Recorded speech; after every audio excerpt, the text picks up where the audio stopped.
تو پھر ماں کو بھی سادہ لباس پہننا ہوگا۔ اگر میں چاہتا ہوں کہ میرا بیٹا وہ نمازوں کا اہتمام کرے تو پھر شادی میں بھی مجھے نماز کا اہتمام کرنا ہوگا۔ تو ہم اپنے عمل سے اپنے بچوں کی تربیت کریں اور ان کو نیکی کی راہوں کا مسافر بنائیں۔ آج ہمارے بچے بے راہ روی کا شکار کیوں ہیں؟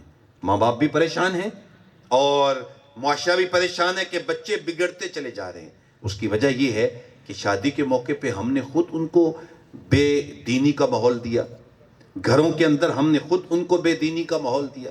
اگر ہم نے گھروں میں کتابیں رکھی ہوتی حضور کی سیرت کی، ہم نے کتابیں رکھی ہوتی سیدہ فاطمہ الزہرا سلام اللہ علیہا کی سیرت کی، حضور کی شہزادیوں کی سیرت کی، آقا کریم اسلام کی ازواج مطہرات کی سیرت کی کتابیں رکھی ہوتی تو پھر اور ماحول ہوتا۔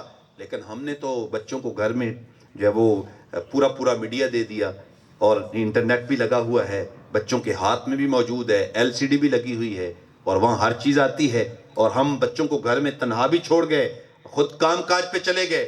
اب بچوں نے زندگی حضور سے نہیں سیکھی، بچوں نے زندگی حسنین کریمین سے نہیں سیکھی، بچوں نے ہماری بچیوں نے زندگی سیدہ فاطمہ الزہرا سے نہیں سیکھی، بلکہ بچے بھی زندگی ڈراموں سے سیکھ رہے ہیں اور بچیاں بھی ڈراموں سے اور فلموں سے زندگیاں سیکھ رہی ہیں۔ اور جو کچھ وہ فلموں میں ہو رہا ہے، جس طرح کا لباس ان کا ہوتا ہے ویسے ہماری بچیاں لباس پہنتی ہیں، جیسے لباس وہ ڈرامے میں آنے والے مردوں کا ہوتا ہے ہمارے بچے بھی اسی انداز کا لباس پہنتے ہیں۔ تو پھر بھائی جب ہم نے جو کچھ بچوں کو دیا ہے اسی کا رزلٹ آئے گا نا۔ جو نصاب میں دیں گے بچہ اسی کو یاد کرے گا نا۔ آپ نے بچے کو نصاب میں دیا انگلش اور اس کے بعد آپ رزلٹ چاہتے ہیں قرآن کا، تو قرآن کا رزلٹ کیسے ملے گا؟ آپ نے بچے کو نصاب میں دی سائنس اور کہیں جناب نہیں مجھے تو میتھ کا جو ہے وہ فن چاہیے آپ کے سینے میں، تو بھائی میتھ سکھائیں گے تو میتھ آئے گی، سائنس سکھائیں گے تو سائنس آئے گی، اگر آپ بچے کو کمپیوٹر سکھائیں گے تو اس کو کمپیوٹر آئے گا۔ بھائی گھر کے اندر سیدہ فاطمہ الزہرا سلام اللہ علیہا حضور کی شہزادیوں کا کردار رکھیں گے تو پھر بیٹیاں بھی بی بی کی جو ہے وہ خادمائیں بنیں گی، پھر بیٹیاں بھی امہات المؤمنین کی خادمائیں بنیں گی۔ اور اگر ہم نے بیٹوں کے سامنے حسنین کریمین کی سیرت کی کتابیں رکھی اور وہ صبح و شام ان کو دیکھتے ہیں پڑھتے ہیں تو یقیناً پھر وہ ان کے غلام بنیں گے۔ امام حسن کے کردار کی خوشبو آئے گی، امام حسین کے کردار کی خوشبو آئے گی، حضور کے صحابہ کے کردار کی خوشبو آئے گی۔ لیکن آج اللہ ماشاءاللہ چند لوگوں کے علاوہ ہم سب کے گھروں کی کیفیات یہی ہیں کہ ہمارے بچے میڈیا سے زندگیاں سیکھ رہے ہیں، ہماری بچیاں میڈیا سے سب کچھ سیکھ رہی ہیں، جبکہ انہوں نے تو یہ قرآن سے سیکھنا تھا، انہوں نے نبی پاک علیہ السلام کی سیرت سے سیکھنا تھا۔ تو آئیے میں وہی بات پھر کہتا ہوں کہ ہم اپنے عمل سے، اپنے گھر کے ماحول سے ہم اپنے بچوں کو جو ہے وہ دین سکھائیں۔ آج مذاق اڑایا جا رہا ہے پردے کا، آج یونیورسٹیوں کے اندر جس انداز کے ساتھ ہماری بیٹیوں کو بے پردگی سکھائی جا رہی ہے، آج تعلیمی اداروں کے اندر جو کچھ ہو رہا ہے، میرا وہ عنوان لمبا نہ ہو جائے کہیں، تو بے پردگی کا ایک سیلاب آ چکا ہے اور ہم جو ہے وہ والدین بھی بس اوقات بے بس نظر آتے ہیں اور خاموش ہونا پڑتا ہے ان کو۔ لیکن یاد رکھیں اگر کبوتر کی طرح آنکھیں بند کر لیں گے تو بلی کے خونی پنجوں سے ہم بچ نہیں سکیں گے، اس لیے ہمیں آنکھیں کھول کے اپنے بچوں کو دین دینا ہوگا۔ پردے کے حوالے سے ایک آیہ کریمہ سن لیجئے، اللہ تعالیٰ جل شانہ نے قرآن مجید سورۃ الاحزاب کے اندر ارشاد فرمایا، یا ایھا النبی قل لازواجک وبناتک ونساء المؤمنین یدنین علیہن من جلابیبہن، اے محبوب اپنی ازواج مطہرات سے فرما دیجئے، کل ازواجک اپنی ازواج مطہرات وبناتک اور اپنی صاحبزادیوں سے فرما دیجئے، ونساء المؤمنین اور تمام اہل ایمان کی عورتوں کو فرما دیجئے۔ دوسرے مقام پہ فرمایا پہلی بات تو ہے گھر میں رہیں، وقرن فی بیوتکن، اپنے گھروں میں رہو، کوشش کرو کہ مائیں بہنیں بیٹیاں گھروں میں رہیں، لیکن ظاہر ہے جانا بھی پڑتا ہے، تعلیم کے لیے بھی جانا پڑتا ہے، دیگر ہوائج و ضروریات کے لیے بھی جانا پڑتا ہے۔ تو فرمایا جب تم باہر نکلو تو اپنے گھر میں رہتے ہوئے جو تم سر کے اوپر چادر رکھتی ہو اس چادر کا ایک حصہ، یہ قرآن پاک کی نص سے قطعی ہے، ایک حصہ اپنے چہروں پہ بھی ڈال لیا کرو۔ یدنین علیہن من جلابیبہن، جلابیب جلباب کی جمع ہے، جلباب اس چادر کو کہتے ہیں جو پردے کے لیے خاتون اپنے اوپر لیتی ہے۔ تو فرمایا یدنین علیہن، اپنے چہروں کے اوپر سے چادر کا ایک حصہ ڈال لیں تاکہ جب وہ پردہ کر کے باہر جا رہی ہوں گی تو لوگوں کو پتہ چلے گا یہ کوئی سنجیدہ مومنہ خاتون ہے، یہ کوئی آوارہ نہیں ہے۔ یدنین علیہن من ذالک ادنی ان یعرفن، لوگ پہچان لیں گے کہ یہ سنجیدہ ہے، یہ مومنہ ہے، یہ صالحہ ہے، یہ حضور کی جو ہے وہ خادمہ ہے اس لیے اس نے پردہ کیا ہوا ہے، لیکن اگر پردہ نہیں ہوگا تو پھر تو دیکھنے والا یہی کہے گا کہ یہ کوئی آوارہ عورت ہے، یہ کوئی جو ہے وہ عام خاتون ہے، لہٰذا اس کے ساتھ بات بھی کی جا سکتی ہے، اس کو چھیڑخانی بھی کی جا سکتی ہے، کوئی مسئلہ نہیں ہے، کوئی ایشو نہیں ہے، لیکن وہ اپنی عزت اور اپنی عصمت کو اسی صورت میں بچا سکتی ہے کہ وہ اپنی چادر کا ایک حصہ اپنے چہرے کے اوپر ڈال لے اور ایک سنجیدگی کے ساتھ، ایک متانت کے ساتھ وہ چلتی ہوئی چاہے بازار سے گزر جائے تو کوئی حرج نہیں ہے۔ تو پردے کا بقر یہ نص قطعی ہے، اللہ اور اس کے رسول کا حکم ہے قرآن مجید کے اندر، اور ہم نے یہ ملک حاصل اس لیے کیا تھا تاکہ ہم اس کے اندر نظام قرآن نافذ کر سکیں گے، لیکن ہم تو بس شادی کے موقع پہ نیچے سارا کچھ وہ قرآن کے خلاف چل رہا ہوتا ہے اور بچی کے سر کے اوپر قرآن پاک کر دیا جاتا ہے اور ویڈیو بھی بن رہی ہوتی ہے اور اوپر قرآن کیا جا رہا ہوتا ہے، اور وہ ایک رسم کر کے قرآن پاک اوپر جا رہا ہوتا ہے، اور سارا قرآن پاک کے خلاف جو ہے وہ شادی کے موقع پہ۔ میں کہتا ہوں کہ ہماری شادی جب ہو رہی ہوتی ہے تو پتہ ہی نہیں چلتا مسلمانوں کی شادی ہے کہ کس کی شادی ہے، تو اس لیے ہمیں اس چیز پہ غور کرنا ہوگا۔ تو اپنے بچوں کی تربیت کے حوالے سے میں بات کر رہا تھا، ہمیں اپنے عمل سے آنے والی نسلوں کو تطہیر دینا ہوگی۔ آقا کریم اسلام کا ایک فرمان سن لیجئے، حضور نے ارشاد فرمایا کہ بچوں کو 3 چیزوں کی تعلیم لازمی دو، اور وہ 3 چیزیں کون سی ہیں؟ فرمایا علموا اولادکم علی 3 خصال، اپنے بچوں کو 3 چیزوں کی تعلیم دو، حب نبیکم، اپنے نبی کی محبت، بحب آل نبیکم، اپنے نبی کی آل کی محبت، بتلاوت القرآن، اور بچے کو جب وہ لب کھولے تو اس کے لبوں پہ قرآن جاری کرو۔ الحمدللہ ہمارے گھروں کے اندر ہمارے علماء نے ایک ایسا ماحول دیا ہے کہ حضور کی محبت وہ ایک موجود ہوتی ہے، محافل کے ذریعے، درود شریف کے ذریعے، آقا کریم اسلام کی مجالس نوریہ کے ذریعے حضور کی محبت مل رہی ہوتی ہے، حضور کی آل کا پیار مل رہا ہوتا ہے، لیکن جو آخری چیز ہے اس میں ہم سستی کرتے ہیں اور وہ قرآن مجید کی تلاوت ہے۔ تو اس میں ہماری سستی جو ہے اس کو بھی ہمیں ختم کرنا ہوگا، ہمیں بچوں کو قرآن سکھانا ہوگا اور قرآن کے ساتھ ان کو وابستہ کرنا ہوگا۔ تو اس کا بھی سب سے پہلا کام تو یہ کہ ہم روزانہ خود قرآن مجید کی تلاوت کو اپنا معمول زندگی بنائیں اور قرآن مجید کی تلاوت کو اپنا اوڑھنا بچھونا بنائیں۔ سورہ ملک کی تلاوت رات کے وقت گھر میں ہونی چاہیے، سورۃ الواقعہ کی تلاوت ہونی چاہیے، اور سورہ ملک ایسی صورت ہے کہ یہ بندے کو ایسا پاکیزہ کرتی ہے، اس کے مضامین اتنے خوبصورت ہیں کہ انسان حیران رہ جاتا ہے۔ آقا کریم اسلام کے ایک صحابی تھے، انہوں نے ایک جگہ پہ خیمہ لگایا اور ساتھ یہ قبر تھی، تو قبر کے اندر سے سورہ ملک کی آواز آ رہی، کہ شخص نے پوری سورہ ملک کی تلاوت کر دی۔ تو صحابی بڑے حیران ہوئے، یہاں تو 8ویں دن جو ہے وہ جسم بھی پھٹ جاتا ہے، دوسرے تیسرے دن سمیل آنے لگ جاتی ہے، قبر کھولے بھی تو اتنی بدبو ہوتی ہے کہ وہاں کھڑا نہیں ہوا جاتا، اور یہاں قرآن پاک کی تلاوت ہو رہی ہے، قبر کے اندر ہو رہی ہے۔ بڑے حیران ہوئے، حضور کی بارگاہ میں حاضر ہوئے، عرض کیا حضور یہ واقعہ پیش آیا؟ تو آقا کریم اسلام نے انہیں ارشاد فرمایا ہی الناجیۃ تنجیہ من عذاب القبر، فرمایا میرے غلام جو بندہ اس صورت سے پیار کرتا ہے نا، اللہ اکبر، تو پھر یہ صورت اس کو قبر میں مرنے نہیں دیتی، اس کی قبر میں سمیل نہیں ہوتی، اس کی قبر میں بدبو نہیں ہوتی، اس کی قبر میں کیڑے مکوڑے نہیں ہوتے، بلکہ جس طرح وہ دنیا میں رہتے ہوئے اس صورت کی تلاوت کرتا ہے تو یہ صورت اس کو عذاب قبر سے بھی بچاتی ہے، اور یہ حدیث بتاتی ہے کہ وہ جیسے دنیا میں رہتے ہوئے صورت پڑھتا ہے پھر قبر میں بھی اس کی تلاوت کرتا رہتا ہے۔ اللہ اکبر، یہ ہے ایک صورت سے پیار کرنے کا نتیجہ۔ تو آپ مجھے بتائیں جو پورے قرآن کو اپنے سینے سے لگا کے رکھتا ہے پھر اس کی قبر میں کتنی روشنیاں ہوں گی؟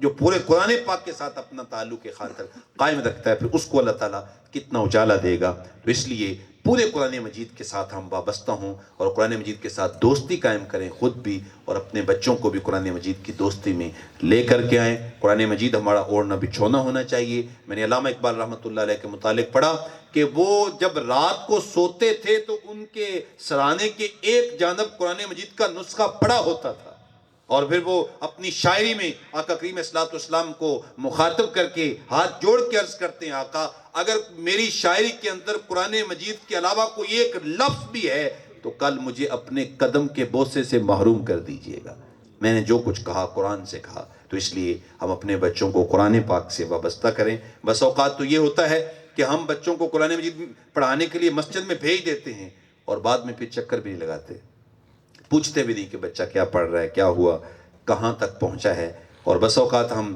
گھر میں اہتمام کر لیتے ہیں، اس سے پھر بچے کی تربیت نہیں ہوتی، اس لیے کہ بچہ جب قرآن پڑھنے جاتا ہے تو صرف اس نے وہ لفظ نہیں پڑھنے ہوتے، اس نے اپنے استاد سے سیکھنا بھی ہوتا ہے کہ قرآن مجید کیا ہے، اس کو کیسے پڑھنا ہے، اس کے آداب اور زندگی کیسے گزارنی قرآن پاک کے مطابق، اور مساجد سے پیار. تو اس لیے کوشش یہ ہونی چاہیے کہ بچوں کو مساجد میں قرآن پاک پڑھنے کے لیے بھیجا جائے، اور بچیوں کے لیے بھی مساجد میں اہتمام کیا جائے باقاعدہ. ہماری مساجد کے اندر بچیوں کو بالکل محروم کیا جاتا ہے، تو بچیوں کے لیے الگ پورشن ہونا چاہیے مسجد کے اندر، تاکہ ان کے لیے فیمیل ٹیچر ہونی چاہیے، وہ وہاں ان کو قرآن پاک بچیوں کو پڑھائے اور تلفظ کے ساتھ پڑھائے، اور پھر اس کے ساتھ ساتھ پڑھانے کے ساتھ ناظرے پڑھانے کے ساتھ ساتھ سورہ ملک ہے، سورہ یاسین ہے، سورۃ الواقعہ ہے، اسی طریقہ سے سورہ رحمان ہے. یہ بچوں کو بچیوں کو زبانی یاد ہونی چاہیے، اور 30ویں پارے کا جو آخری نصف ہے وہ بھی بچوں کو زبانی یاد ہونا چاہیے. چاہے کوئی بچہ کسی بھی فیلڈ میں جائے تو مسلمان کے بچے کو کم از کم اتنا قرآن پاک حفظ ہونا چاہیے. اور جب بندہ اپنے بچے کو قرآن مجید ناظرے پڑھاتا ہے تو آقا کریم اسلام نے ارشاد فرمایا کہ اس کے والد کے پچھلے سارے گناہ معاف کر دیے جاتے ہیں. اور جو شخص اپنے بچے کو قرآن مجید حفظ کرواتا ہے تو اللہ تعالیٰ کل قیامت کے دن باپ کو سونے کا ایسا تاج پہنائے گا کہ اس کی چمک 14ویں رات کے چاند سے بھی زیادہ ہوگی. تو آئیے، ادارت المصطفیٰ نے تو ہمیں نوکر ہی قرآن کا بنایا ہے، ادارت المصطفیٰ نے تو ہمیں فکر ہی قرآن کی دی ہے. ادارہ کا تو ماٹو ہی یہ ہے کہ بھی قرآن کے ساتھ جڑ جائیں، قرآن پاک کے ساتھ جب وہ وابستہ ہو جائیں. اگر قرآن مجید کا درس دے سکتے ہیں تو درس دیں، سن سکتے ہیں تو سنیں، دعوت دیں، اور لوگوں کو قرآن پاک کے ساتھ جوڑنے کے لیے آگے بڑھیں. انشاءاللہ تعالی گھروں کے اندر بھی روشنی اترے گی، معاشرے کے اندر پاکیزگی آئے گی، ماحول کے اندر کامیابی نصیب ہوگی. بلکہ اگر میری بات لمبی نہ ہو تو آج ہم خیر الامت ہونے کے باوجود، حبیب کبریا کے غلام ہونے کے باوجود، ہم امت مسلمہ ہونے کے باوجود، آج ہم پوری دنیا میں ذلیل و رسوا ہو گئے. آج مسلمان پوری دنیا کے اندر گراوٹ کا شکار ہو گئے. آج پستی کے اندر، پستی کے گڑھوں کے اندر لڑکتے چلے جا رہے ہیں، اور ابھی پتہ نہیں کہاں تک جائیں گے. اس کی وجہ کیا ہے کہ ہمیں عزت تو ملنی تھی یا قرآن سے یا صاحب قرآن سے، اور ہم نے ان کو چھوڑ کر کے کہیں اور سے سلسلہ اپنا جوڑ لیا. علامہ اقبال کی یہ بات بھی میں کرنا چاہوں گا. وہ فرماتے ہیں کہ یورپ اور مغرب کی کامیابی اس میں ہے کہ وہ آگے کی طرف دیکھیں، اس لیے کہ جب وہ پیچھے دیکھیں گے تو پیرس کی گلیوں میں کیچڑ کے علاوہ کچھ نظر نہیں آئے گا. اور فرمایا کہ مسلمانوں کی اور مشرق کی کامیابی اس میں نہیں ہے کہ وہ آگے دیکھیں، فرمایا ان کی کامیابی یہ کہ وہ پیچھے کی طرف دیکھیں. اس لیے کہ جب وہ پیچھے دیکھیں گے تو مسجد نبوی میں امام الانبیاء واحج کا نور تقسیم کرتے ہوئے نظر آئیں گے. وہاں حضرت سیدنا ابو بکر صدیق رضی اللہ تعالی عنہ لوگوں کو زندگی کا گر سکھاتے نظر آئیں گے، اور سیدنا فاروق اعظم رضی اللہ تعالی عنہ اس امت کو سپر پاور بنانے کے راستے بتاتے ہوئے نظر آئیں گے. حضرت عثمان غنی نظر آئیں گے، مولا علی نظر آئیں گے، اور حضرت امام حسین، حضرت امام حسن نظر آئیں گے. تو اس لیے ہم آگے کی دوڑ کی بجائے ہم پیچھے کی طرف پلٹیں، ہم اپنے ماضی کے ساتھ وابستہ ہوں، ہم اپنے اسلاف کے ساتھ وابستہ ہوں. اس میں انشاءاللہ پھر یہ قوم دوبارہ کھڑی ہو جائے گی.